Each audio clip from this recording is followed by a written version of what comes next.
Muy buenas noches, mis queridos aprendices. ¿Cómo me les ha ido? Espero que hayan pasado un muy buen fin de semana, que hayan descansado. Vamos a continuar con el tema de los gastos. ¿Me cuentan, por favor, si ya están viendo mi pantalla?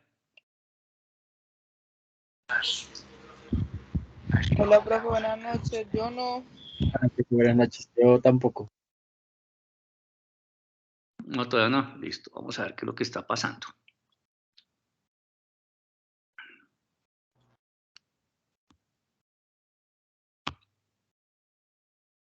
¿Listo? ¿Y ahora? No, señor. No, señor, está negro. Ah, caramba. Hoy se puso terco esto. Ahora sí. Ya, profe. Ok. Entonces, habíamos hablado de los gastos. Entonces, demos un momentico que me están acá pidiendo más ingresos a la sala y ya arrancamos.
Listo, mis queridos aprendices. Ahora sí.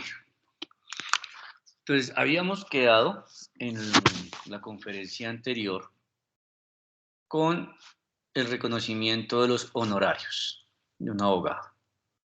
Entonces, ahora vamos a hacer un repaso sobre cómo contabilizamos o causamos el impuesto de industria y comercio. Y el ejercicio dice, causamos el impuesto de industria y comercio por 1.850.000 pesos menos retenciones que le practicaron por 620.000 pesos. Esto entonces, claro.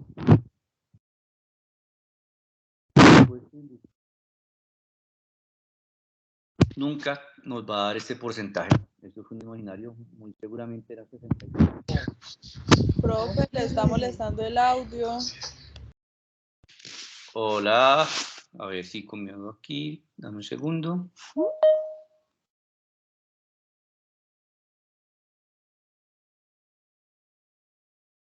Listo, ahora sí, mejor. Bueno, Sí, señor. excelente.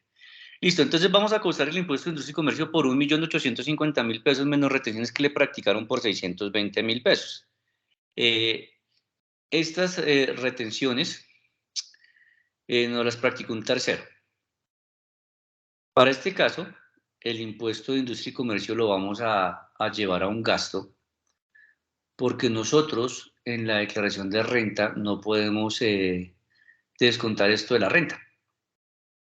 Entonces lo que nos dice la norma y el estatuto tributario es que los impuestos que nosotros pagamos por todos los temas municipales, llámese industria y comercio, llámese predial, llámese vehículos, lo vamos a llevar como un gasto. Y es un gasto que es deducible en el 100% de su valor. En este caso, el gasto de nuestra industria y comercio es de 1.850.000 y como ya hemos hecho varios ejercicios y tenemos claro, el gasto se reconoce en el débito. Por eso aquí tenemos el 1.850.000 al débito. Y las retenciones que nos causaron fueron de 620.000 pesos. Aquí no estamos hablando solamente de una persona que me hizo retención, sino de varias transacciones. Entonces, como fue un ICA retenido, nosotros lo estamos llevando a la cuenta 135518, porque estamos descontando esa retención de ICA que nos habían practicado. Y finalmente, lo que hacemos es reconocer un pasivo. Entonces, en el momento en que nosotros registramos o causamos las ventas, a nosotros nos hicieron una retención de ICA. Entonces, cuando nos hicieron esa retención en el momento en que estábamos teniendo nuestras ventas, pues nosotros la llevamos al débito, porque era un saldo a favor. En este momento que se va a causar el pago, o vamos a dar más bien, causada la cuenta por pagar, pues nosotros la sacamos de nuestra cuenta 1355 y lo llevamos al crédito, los 620.000 pesos. Y finalmente, lo que hacemos es reconocer un pasivo, que va a ser la diferencia entre el 1.850.000, que es el valor que nosotros debemos de pagar por impuesto de industria y comercio, frente a los 620.000 pesos que ya de ese impuesto, y por eso me sale 1.230.000 pesos a pagar. Débitos, 1.850.000, créditos, 1.850.000. Nuestras cuentas T están siendo exactamente iguales. El siguiente ejercicio, que también es de gastos, dice: causamos alquiler de equipos industriales por 2 millones de pesos menos rete fuente del 4% y rete ICA del 1%. Y fíjate que aquí solamente hay causación, no hay pago. En la vida real, nosotros debemos causar primero todas nuestras cuentas por cobrar, reconocer que le debemos a alguien por un bien o servicio que nos ha prestado. En ese orden de ideas, lo primero que hacemos es reconocer un gasto en la cuenta 512010 de maquinaria y equipo por los 2 millones de pesos. Ya posteriormente, lo que nosotros vamos a reconocer son las retenciones que nosotros le vamos a practicar a esa persona, llámese natural o jurídica. Y en este caso, ¿quién me dice qué tipo de persona nos está vendiendo? Con esa información que tenemos ahí, ¿quién se anima?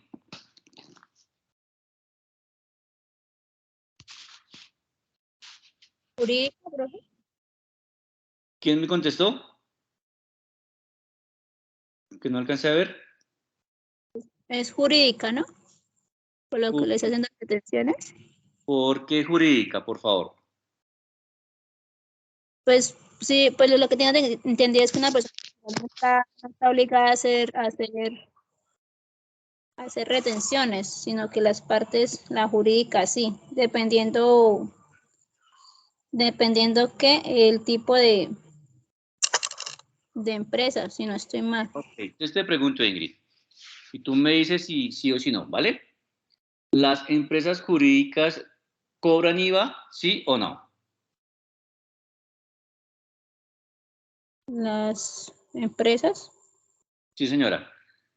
Las empresas o las personas jurídicas o las personas naturales obligadas a llevar contabilidad que se asemejan a las personas jurídicas están obligadas o no de cobrar IVA.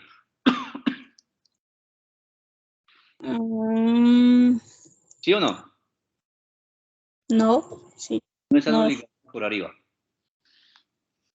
Es que hay unas que aparecen personas naturales obligadas y no responsables de IVA, y hay otras personas naturales responsables de IVA.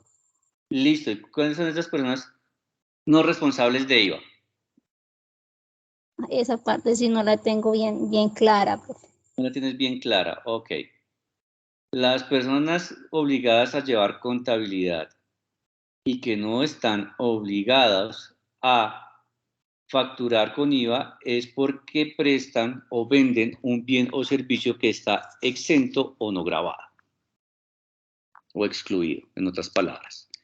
En este caso, la maquinaria y equipo es un bien que está grabado. Entonces, con la información que nos están dando aquí en este punto, podemos concluir que la persona que nos está facturando no está obligado a llevar contabilidad y por consiguiente no es una persona jurídica. Porque si fuese una persona jurídica, sobre estos 2 millones de pesos nos debería estar cobrando el 19% de IVA, que mal contado son 380.000 pesos, si no estoy, 360.000 pesos, no estoy mal. Entonces, aquí nosotros concluimos solamente con estos registros contables que esta persona no me está facturando con IVA. ¿Listo, mis queridos aprendices? ¿Listo, Ingrid? ¿Sí me hago entender Sí, o no señor. te quedó claro? Sí te quedó claro, ¿cierto? Sí, señor. Listo, Ingrid, qué bien. Entonces, después me dice que nosotros le practicamos una retención del 4%. Entonces, si nosotros cogemos 2 millones y lo multiplicamos por 8, me da 4 por 2, 8, 80.000 pesos. Y nosotros reconocemos el pasivo que debemos hacerle llegar a la DIAN en la cuenta de retención de servicios de 80.000. Adicionalmente, me dice que hay un reteica del 1%. Entonces yo voy y cojo y multiplico los 2 millones por el 1%, 2 por 1, 2, que me da 20.000 pesos, y también lo llevo a una 368.05, que reconozco que ese dinero no es mío y que se lo tengo que llegar a girar, en el caso de Bogotá, a Hacienda Distrital. Y finalmente, reconozco mi pasivo en la cuenta de arrendamientos de la 233540 del 1.900.000. Si yo sumo 80 más 20 más 1.900.000, me dan los 2 millones de pesos, que son mis créditos o al haber, frente a mis 2 millones de pesos del debe o haber, y mis cuentas de débito y crédito están exactamente iguales. Hasta aquí, mis queridos aprendices, ¿está claro o tenemos dudas?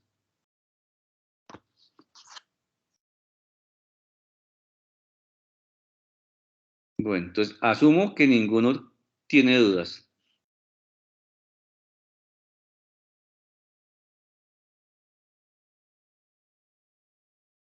Entonces vamos con el siguiente. Pagamos fletes por transporte de materiales por 1 millón de pesos menos retención en la fuente. Aquí el transporte, como es un bien exento de IVA, aquí no podríamos saber si la persona a la que le estamos pagando es una persona natural o una persona jurídica, porque las personas jurídicas no están obligados a cobrar IVA sobre el transporte. Entonces, en este ejercicio no podríamos determinar el tipo de persona a la que le estamos pagando. Lo que sí podemos entrar a determinar es cuánto es la retención en la fuente de 1 millón de pesos, que si es del 1%, pues son 100.000 pesos, que vamos siempre en la 236525, y las retenciones en la fuente, para el caso de Colombia, se pagan de forma mensual. ¿Qué quiere decir eso? Que las retenciones que yo practico del 1 de enero al 31 de enero lo estoy pagando en febrero, dependiendo o teniendo en cuenta el último número de mi NIT sin contar con el dígito de verificación. Y eso normalmente está pasando como entre el 8 y el 15 de cada mes, más o menos. Y finalmente reconocemos nuestro pasivo en la 233545, transporte fletes, mi pasivo, lo que debo pagarle a mi proveedor, que son 990.000 pesos. Profe, ¿Claro? buenas noches. Yo tengo una consulta. Claro, Marta, muy buenas noches, cuéntame. Bueno, ahí dice que por transporte de materiales. Yo tengo un ejemplo, digamos, yo le compro a Panamericana mis implementos de papelería.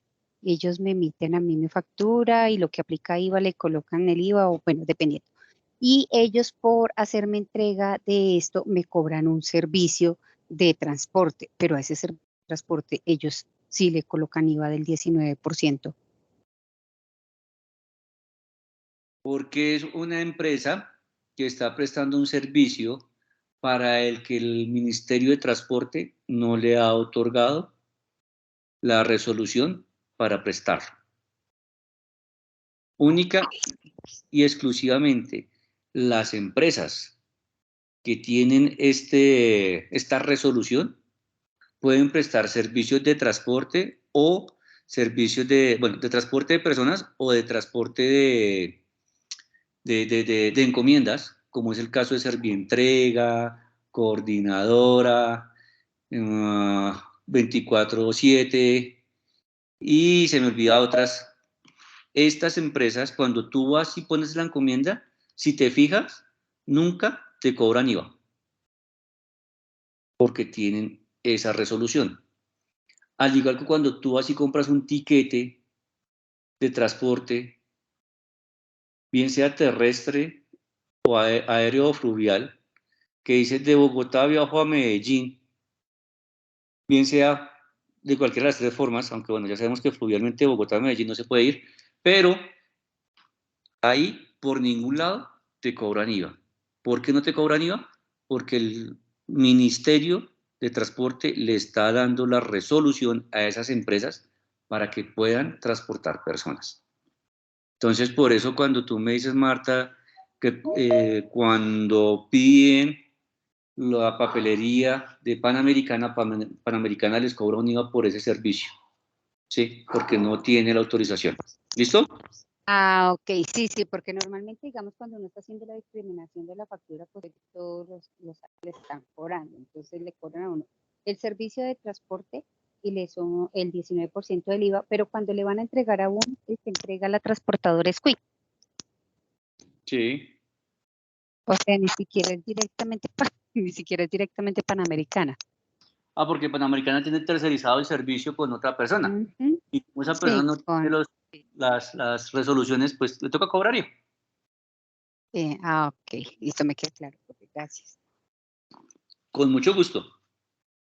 Aparte de Marta, ¿alguien más tiene inquietudes frente a este tema de la contabilización de transportes?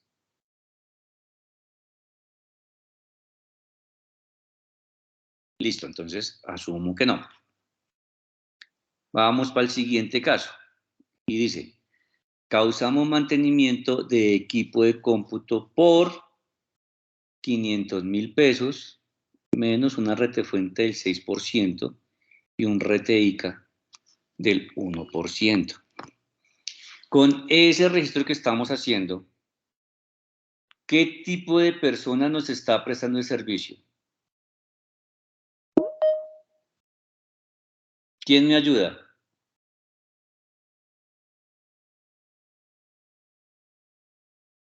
¿Una persona natural? Una persona natural, profe, porque no identifico ahí el IVA tampoco. Por un lado, una persona natural, porque no hay IVA. Y por otro lado, también, ¿por qué? También hay otra pista para identificar que es una persona natural, aparte del IVA. La retención, que es del 6% y no del 4%. Muy bien, Viviana, excelente. Eso me pone contento porque entonces estamos entendiendo la dinámica. Claro, como nos dicen aquí que una retención del 6%, ahí automáticamente, sin haber terminado de leer el ejercicio, ya sé que es una persona natural, porque es el 6. Y adicionalmente, cuando vemos el asiento, lo que decían nuestras compañeras, que no hay IVA, también. Entonces, fíjate que tenemos dos formas de poder identificar si le estamos comprando a una persona natural o a una persona jurídica o asimilada.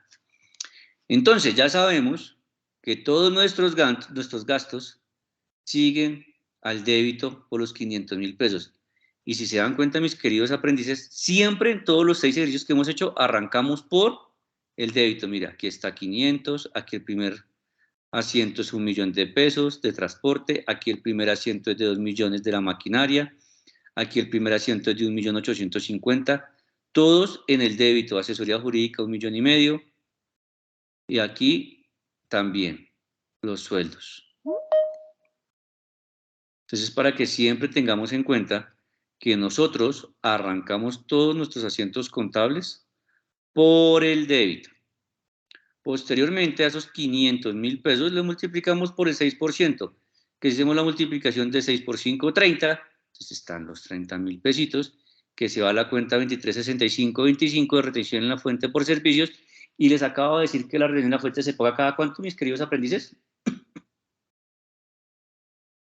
Mensual. Muy bien, excelente. Después de causar nuestra retención en la fuente, vamos a causar el RTICA de servicios, que me dice que es el 1%. Entonces, 1 por 5, 5.000 pesos.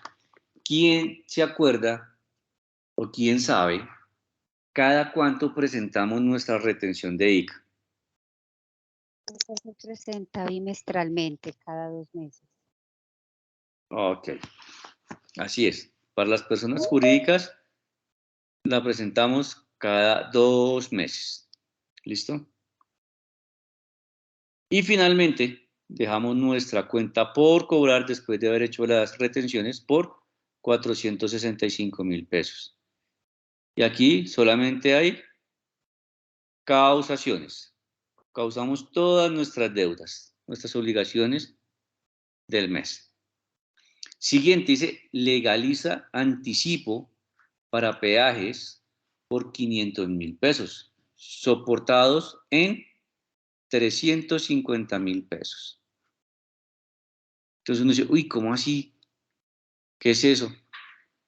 Entonces, cuando uno tiene viajes, esos peajes que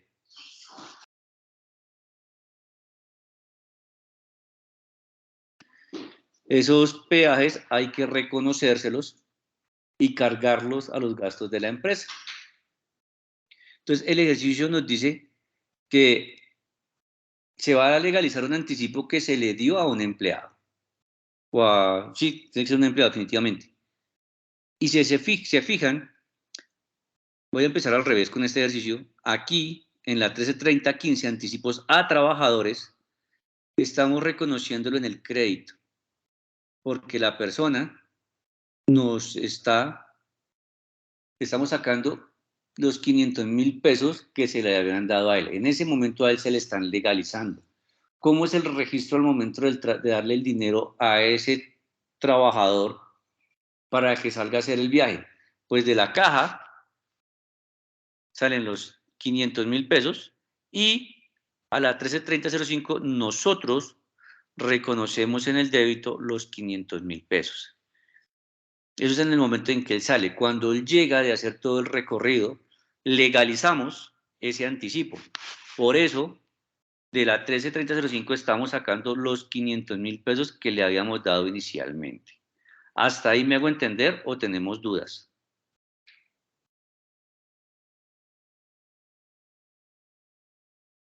Asumo que el silencio es porque está claro. Ahora, la segunda parte del ejercicio me dice que soportados en 350.000 pesos. Eso quiere decir que de los 500.000 pesos que le dimos para los anticipos, él solamente gastó 350. Y por eso es ese valor que nosotros estamos llevando al débito en la cuenta 155595 otros peajes, porque ese fue el valor que realmente se utilizó. ¿Y qué pasa con la diferencia? Pues la diferencia entra a caja general, que son los 150.000 pesos, también al débito, y con eso estamos legalizando el anticipo que le habíamos dado al trabajador. ¿Por cuánto? Por 500.000 pesos. Hasta aquí, dudas, preguntas, inquietudes, sugerencias, reclamos, felicitaciones y demás.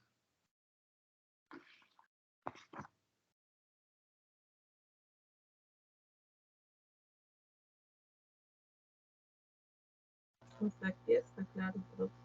Perfecto, entonces continuemos. Muchas gracias, Karen. El siguiente punto dice, deprecia el primer mes por línea recta, computadores adquiridos en 5 millones con un tiempo estimado de vida de 2 millones sin cuota de salvamento. ¿Quién sabe qué es eso de método de línea recta?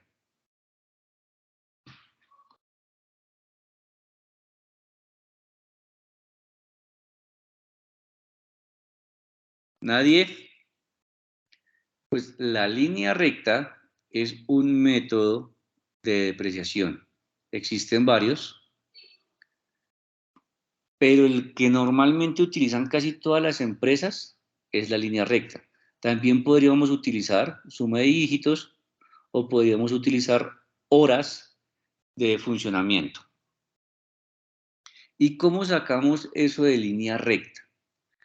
Lo de línea recta quiere decir que todos los meses nosotros vamos a reconocer esa depreciación igual, que no va a haber variación de un mes a otro. Los otros métodos de depreciación sí van a tener variación. En el caso de horas de uso, pues dependiendo de qué tanto tiempo se utilice el activo fijo, se reconocerá si un mes tuvo más uso que otro. Pero aquí me dice línea recta. Y entonces la línea recta, ¿cómo sale? De coger los 5 millones de pesos y lo voy a dividir en 24 meses. Profe, ¿y por qué en 24 meses? Porque aquí me están diciendo que la vida útil estimada es de 2 años. Entonces nosotros tenemos 2 años para reconocer el desgaste al 100% de ese computador. Y en la medida en que va avanzando la tecnología, los años de vida útil de los equipos, lo que ha pasado es que han ido disminuyendo. Cuando yo entré a la universidad, los computadores los depreciábamos a 5 años, porque era algo que no se cambiaba tan seguido. Hoy en día, con todo este tema tecnológico, los equipos quedan obsoletos de una manera más rápida. Entonces, por eso, los computadores para este caso es de 2 años. Entonces, si yo cojo 5 millones y lo divido en 24, me da 208.333 pesos y ese es el valor que yo llevo al gasto. En la cuenta 516020 equipos de cómputo. Y para este caso, que es el primero, no vamos a tener una cuenta por pagar, bueno, el segundo, no vamos a tener una cuenta por pagar como estos otros, que iban a la 23, sino sencillamente en la cuenta del activo, de las pocas cuentas que son cuentas corrientes, o sea que van al débito y al crédito, es la cuenta de depreciación equipos de cómputo en la 159220. Acá vamos a reconocer normalmente solo créditos. ¿En qué momento reconozco un débito? Cuando este equipo de cómputo se venda o se debe de baja. ¿Hasta aquí me hago entender, mis queridos aprendices, o tenemos dudas?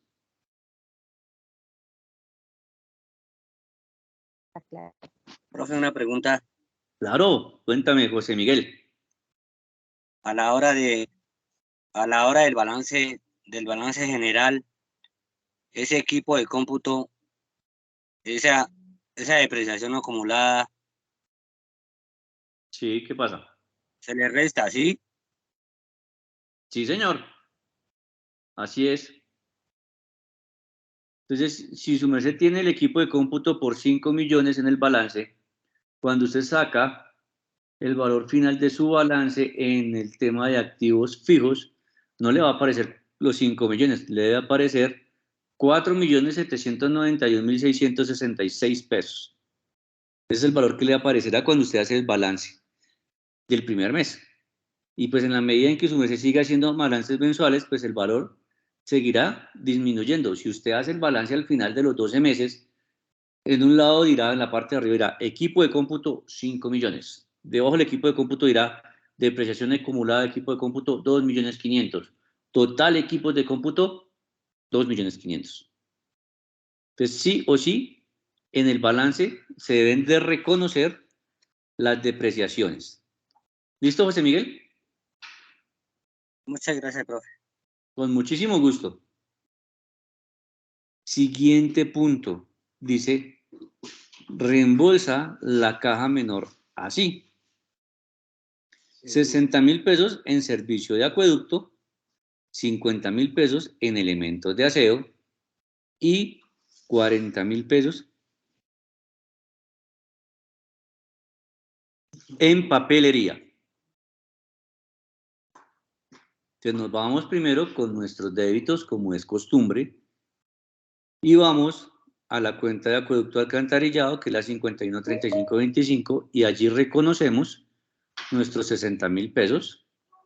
Posteriormente, vamos a la cuenta 519525, que es elementos de aseo, y reconocemos los 50.000 pesitos. Y por último, reconocemos en la 519530 la papelería.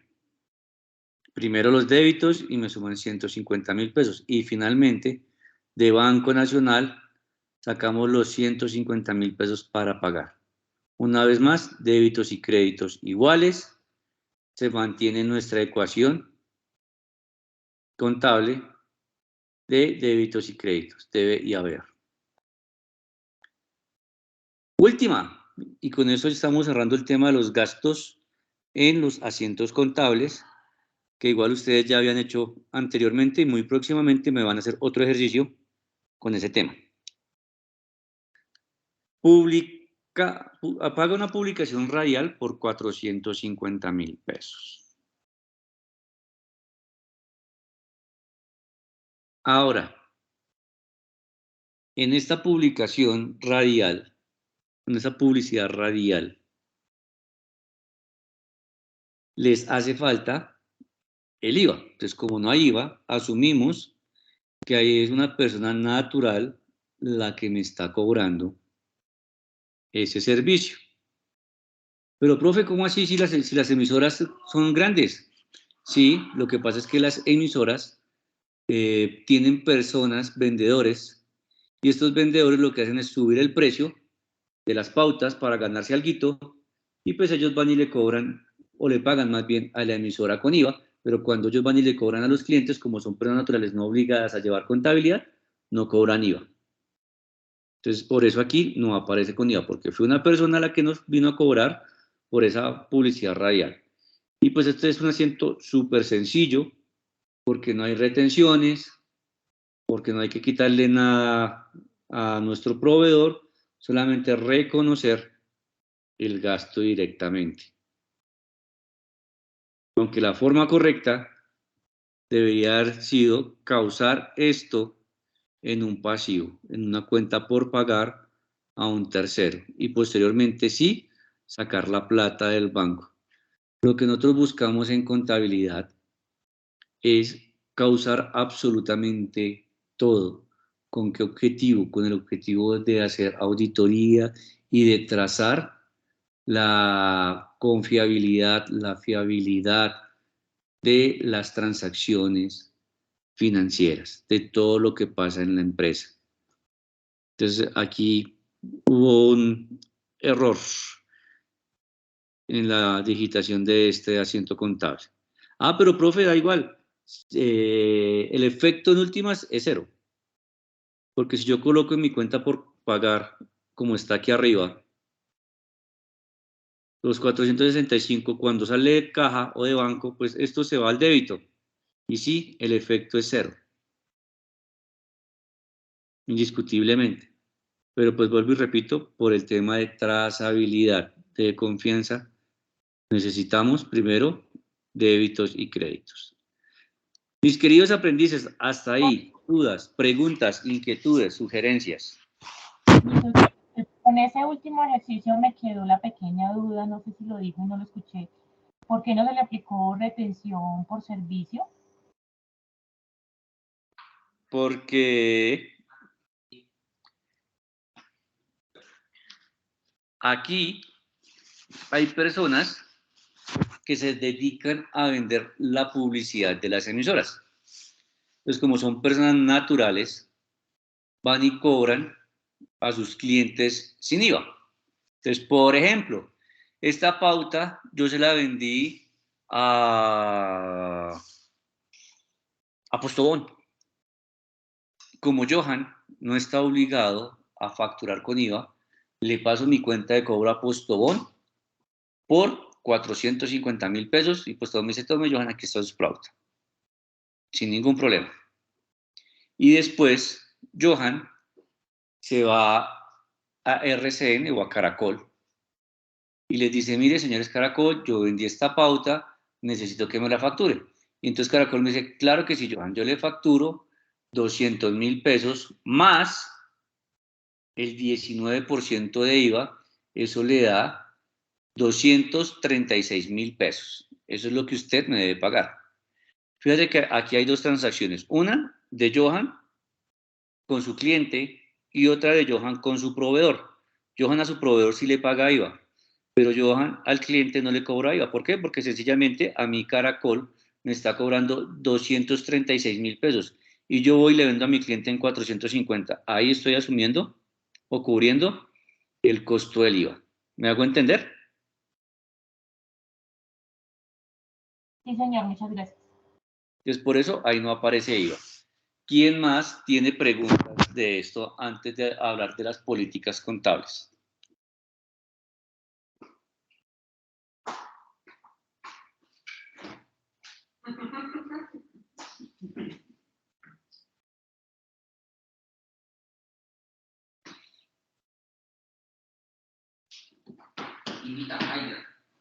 Bueno, asumo que el silencio es que nos quedó claro. El siguiente tema que vamos a hablar, hijo, muchas gracias, no me dejas dictar clase. Sí. No me escucha, hijo, un segundo.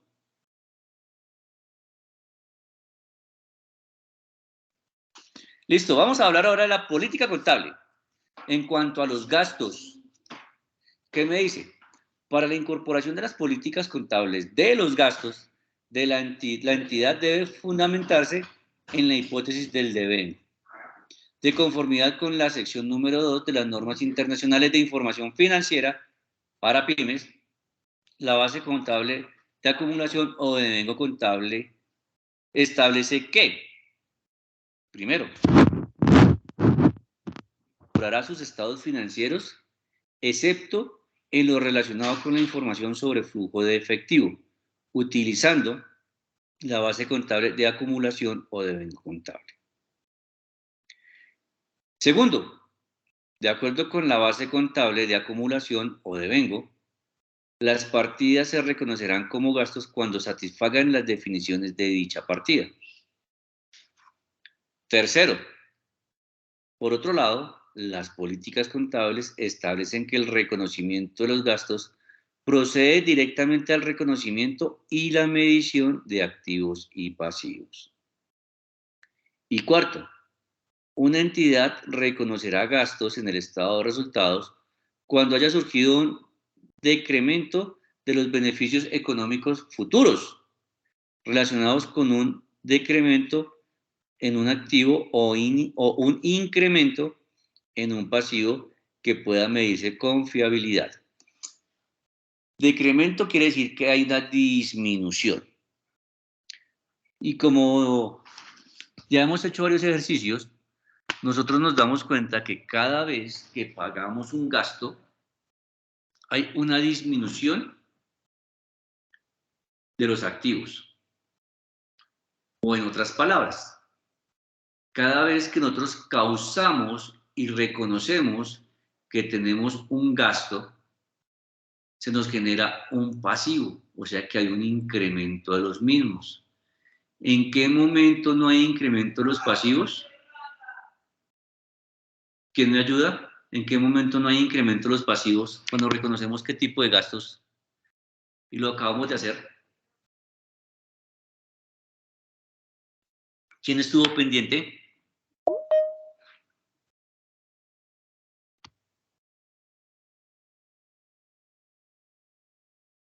Ahí, mis queridos aprendices. Son de buenas porque no hacemos evaluaciones aquí. Aquí está el momento en que yo reconozco un gasto, pero no hay un incremento en el pasivo, sino todo lo contrario. Hay un decremento o disminución en el activo, pero no estoy sacando dinero. Solamente estoy reconociendo un gasto. ¿Listo? Profe, o sea que ahí es donde, cuando usted nos explicó lo del computador, ¿sí? Exactamente. Vale. Entonces, existen amortizaciones, depreciaciones y provisiones. ¿Se acuerdan cuando hablamos de cartera? Ahí también hay una disminución del activo. Y ahí no sale exactamente dinero. Entonces, presentación y revelación. Al igual que los ingresos, los gastos serán presentados en el estado de resultados de conformidad con lo establecido por la seccional 5 de las normas internacionales de información financiera. Una entidad prestará un desglose de gastos. ¿Qué es un desglose? Es coger todos los gastos que tenemos ahí y enumerarlos uno por uno. Y es que pagamos de nómina por personal, por sueldos, 50.000 pesos, por horas extras, 2.000, y así sucesivamente con cada uno de los gastos que tuvimos hasta llegar al último. Eso es un desglose. Utilizando una clasificación basada en la naturaleza o en la función de los gastos dentro de la entidad, lo que proporciona una información que sea fiable y relevante. ¿Pero qué es eso? ¿A qué hace referencia a una clasificación? Normalmente todas las empresas se basan en la clasificación del PUC. Entonces, es la que utilizamos normalmente todos los contadores y las empresas. Y hablamos primero de unos gastos operacionales de administración, unos gastos operacionales de venta, unos que no son operacionales y uno que es del impuesto de renta y complementarios, que eso se hace a final de año. Y dentro de la operación, normalmente tenemos todos estos, y ahí rápidamente los leemos. Primero van los gastos de personal, porque sí o sí necesitamos personas para trabajar en nuestra empresa. El segundo son honorarios, porque a pesar de que sean honorarios, son personas que nos desarrollan el trabajo. Luego tenemos los impuestos, arrendamientos, contribuciones, seguros, servicios, gastos legales, mantenimiento, adecuaciones, gastos de viaje, depreciaciones, los que se hablaba antes, amortizaciones, diversos y provisiones. Estos tres en ningún momento van a hacer que nuestros pasivos aumenten. Lo único que hacen es que nuestro activo disminuya o tenga un decremento. Decremento. Sí. ¿Listo? Entonces, todos los contadores y todas las empresas utilizamos normalmente esta clasificación de las cuentas de los gastos, de las que indiscutiblemente sí o sí su merced debe tener, hasta las últimas que pues no muy seguramente debemos tener. Y los que todos esperamos es que nunca tengamos que hacer provisiones de cartera y esas cosas. ¿Listo? Entonces,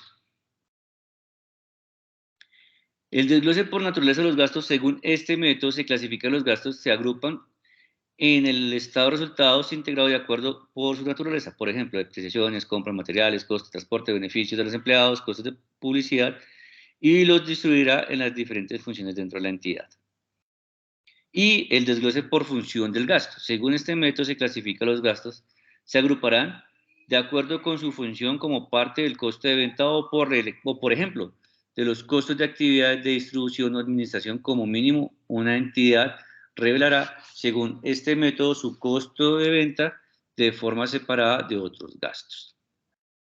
Esto se resume, estos dos punticos se resume básicamente en que las empresas pueden no utilizar el PUC de esta manera, como nos aparece acá, sino ustedes o la empresa toma la decisión por sus políticas contables de agruparlo de otra manera. Pero normalmente en el más del 90% de los casos, nosotros nos basamos en este orden, en el Plan Único de Cuentas. Por otro lado, la entidad revelará en notas a los estados financieros las políticas contables adoptadas para el reconocimiento de los gastos incurridos para actividades ordinarias, mostrándolos de forma separada de aquellos gastos incurridos de forma extraordinaria. Eso quiere decir que nosotros tenemos las notas en los estados financieros. ¿Y qué son esas notas en los estados financieros? Escoger por grupos, tanto los del balance como los del estado de resultados, que son normalmente los que les hacemos notas, y hacer aclaraciones. La primera nota que utilizamos todos es la constitución de la empresa, y en esa nota decimos la empresa se constituyó en tal fecha y la empresa se dedica a tal cosa. La segunda nota habla de cuál es el método de depreciación que se utiliza. La tercera nota ya puede hacer referencia a el banco o al disponible. Entonces decimos que en el disponible tenemos la cuenta de caja con un saldo de tanto, utilizamos 3 cajas menores por un saldo de tanto, y que tenemos unas cuentas de ahorros, una cuenta del extranjero, y ahí lo que hacemos es ser muy claros. Ahí sí podemos ser sumamente específicos con la descripción de lo que hace parte de ese componente en cada una de las notas. A eso hace referencia este último ítem. Preguntas hasta aquí, mis queridos aprendices. ¿Qué dudas tenemos?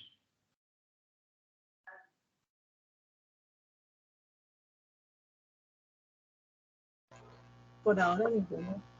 Listo, por ahora no. Ya están entregando los usuarios de Sigo. Yo espero, si todo marcha bien, que para la otra semana nosotros ya tengamos nuestros usuarios para que empecemos a trabajar en él y a desarrollar las clases en él. Volvernos muy diestros en el uso del software, independientemente de que sea Sigo. Si su merced aprende a manejar uno, todos los demás los aprende a manejar porque normalmente funciona. Para nuestra próxima clase vamos a empezar a hablar del tema. Profe, Señora. ¿cuál es el sistema más complicado? Está WordOffice, Sigo y cuál más. Pero ¿cuál de esos dos, cuál es más complicado? Los dos son iguales de fáciles o igual de difíciles. ¿Cuál es la diferencia entre uno y otro? O más bien, te lo pongo en estos términos. Absolutamente todos los software contables, tú tienes que ingresar los asientos y por control, ellos no te van a dejar registrar un asiento si no hay sumas iguales. Entonces, de ahí en adelante garantizas que tus estados financieros salgan perfectos. Y eso lo hace todos los software. Que a uno le tienes que dar clic al lado izquierdo y el otro al lado derecho, y entonces que en el otro tienes que hacer 3 veces clic para que te guarde y en uno una sola vez. Eso ya es tema de procedimiento de cada software, pero eso no hace que sea más difícil o más fácil. En la medida en que tú aprendes a manejar uno y ahí para allá aprendes a manejar el resto. Porque tienes claro el concepto de qué es débito, qué es crédito, por qué va al activo, por qué va al gasto, por qué débito, por qué a crédito. Eso es lo más importante que nosotros debemos tener muy claro para poder utilizar un software contable. Entonces, no, para mí, todos son igual de fáciles o igual de difíciles, todo depende de cómo tú quieras ver el vaso. Si lo quieres ver medio lleno o medio vacío. Y profe, qué pena otra pregunta. ¿Cómo haría yo para poder buscar la manera adecuada para aprender a manejar? Digamos, yo empiezo a hacer mis prácticas como auxiliar contable y el software que se va a utilizar es WordOffice. Yo he estado leyendo y mirando, pero se me complica mucho entenderlo. y no he hallado la manera como, pues para yo no ir como tan a Perdida. ciegas. Sí, sí, entonces lo estoy estudiando por eso, pero me siento perdida. No sé cómo hacer, como La para sol- entenderlo. La solución es muy sencilla. En YouTube, tú encuentras tutoriales de todos los software contables, desde el que te enseña a entrar al software y cómo hacer los registros, hasta cómo hacer auditoría en el software. Entonces, en YouTube tú puedes entrar y vas a aprender a manejar ese WordOffice. Y hay hartos tutoriales. Y de hecho es uno de los más vendidos después de Sigo. ¿Qué otra duda? Vale, profe, gracias. Muchísimo gusto. ¿Qué otra duda, inquietud, queja, sugerencia tenemos, mis queridos aprendices?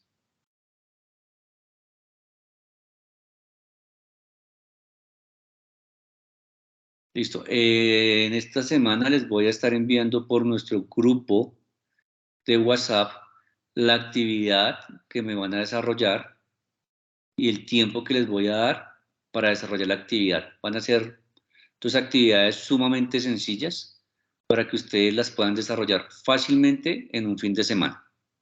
Entonces, esta semana les mando la información ahí por el grupo. ¿Listo? Mis queridos aprendices, como siempre, es un placer poder compartir los conocimientos, acompañarlos en este proceso de aprendizaje. Si tienen dudas, inquietudes, quejas, sugerencias, ahí tienen los medios de comunicación conmigo, que pueden ser a través de la plataforma o a través del WhatsApp. Las personas que han estado ahí muy juiciosas escribiéndome, voy a entrar a verificar la información que me han subido a la plataforma para calificarles y espero que ya se hayan podido comunicar con el profe de matemáticas para ponerse al día con él. A todos les deseo una muy buena noche. Unas Profe, gracias. una pregunta, profe. Claro, sí, señor, cuéntame. Lo que pasa es que el profesor Héctor ya cerró lo del foro y, o sea, a mí no me dio tiempo de enviarlo, no sé cómo me comunico con él, no sé. Para poder enviar foro, que es el que me falta. Sí, dame un segundo y ya acá lo busco. Dame un momentico.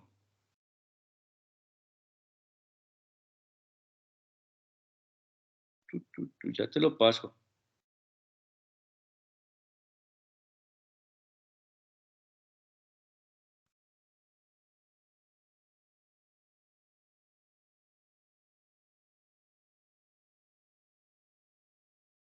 Ah, caramba, no lo encuentro. Ahora. ¿Y cuando le pones el mensaje por la plataforma no te contesta? No me ha contestado todavía.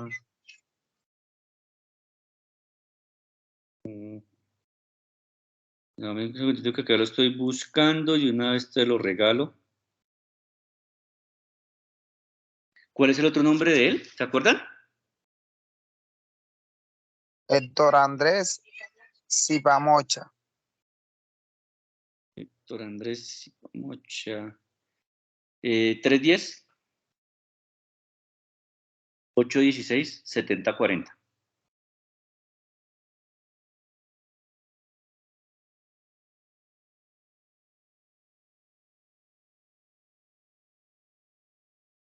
¿Listo? Profe, una preguntita. Claro, Zaira, cuéntame, ¿en qué te puedo ayudar? Profe, al final, ¿qué pasó con el encuentro que íbamos a tener con el instructor de la etapa productiva? ¿No se va a realizar al fin? Sí se va a realizar, pero pues el profesor no ha podido cuadrar su agenda. Pero sí la vamos a tener. Yo ya hablé con él y pues le dije que era importante que tuviéramos esa charla porque teníamos muchas dudas al respecto. Pero igual me decía que no hay inconvenientes si de pronto no alcanzamos a tener estos días porque él los va a estar acompañando y va a ser el guía en esa etapa productiva. Pero sí nos va a acompañar en estos momentos, Aira. Tengo una duda respecto a eso, profe, porque en cada ficha como que nos pusieron fue diferente instructor. Sí hay varios instructores, pero pues igual la charla que nos dé uno va a ser lo mismo para todos, va a aplicar de la misma manera.